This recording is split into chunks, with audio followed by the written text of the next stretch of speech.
निबंध की शुरुआत कुछ इस प्रकार है। बच्चे कभी कभी चक्कर में डाल देने वाले प्रश्न कर बैठते हैं।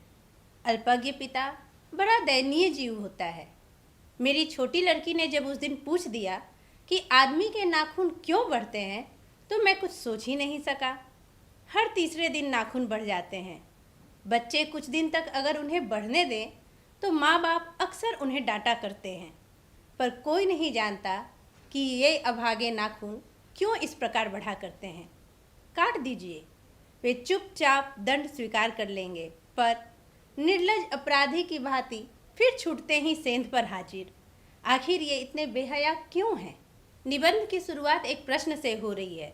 लेखक यानी द्विवेदी जी की पुत्री जिज्ञासावश एक मासूम सा सवाल पूछती है कि नाखून क्यों बढ़ते हैं। इसी बाल सुलभ प्रश्न नाखून क्यों बढ़ते हैं का उत्तर देने के लिए द्विवेदी जी ने विचारों का ताना बाना बुना है तथा ज्ञान के विभिन्न क्षेत्रों में झांकने का प्रयास किया है।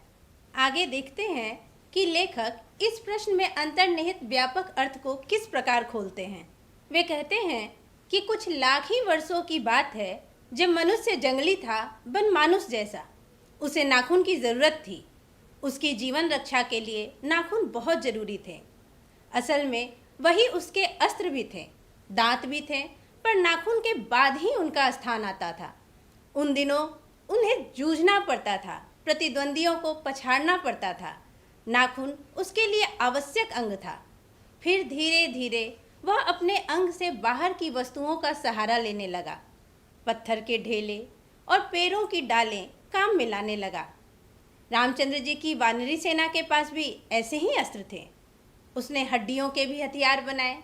इन हड्डी के हथियारों में सबसे मजबूत और सबसे ऐतिहासिक था देवताओं के राजा का वज्र, जो दधीची मुनि की हड्डियों से बना था। मनुष्य और आगे बढ़ा। उसने धातु के हथियार बनाए। जिनके पास लोहे के अस्त्र और शस्त्र थे वे विजयी हुए। देवताओं के राजा तक को मनुष्यों के राजा से इसलिए सहायता लेनी पड़ती थी कि मनुष्यों के पास लोहे के अस्त्र थे। असुरों के पास अनेक विद्याएं थी, पर लोहों के अस्त्र नहीं थे। शायद घोड़े भी नहीं थे। आर्यों के पास ये दोनों चीज़ें थीं। आर्य विजयी हुए। फिर इतिहास अपनी गति से बढ़ता गया। नाग हारे, सुपर्ण हारे, यक्ष हारे, गंधर्व हारे, असुर हारे, राक्षस हारे। लोहे के अस्त्रों ने बाजी मार ली। इतिहास आगे बढ़ा।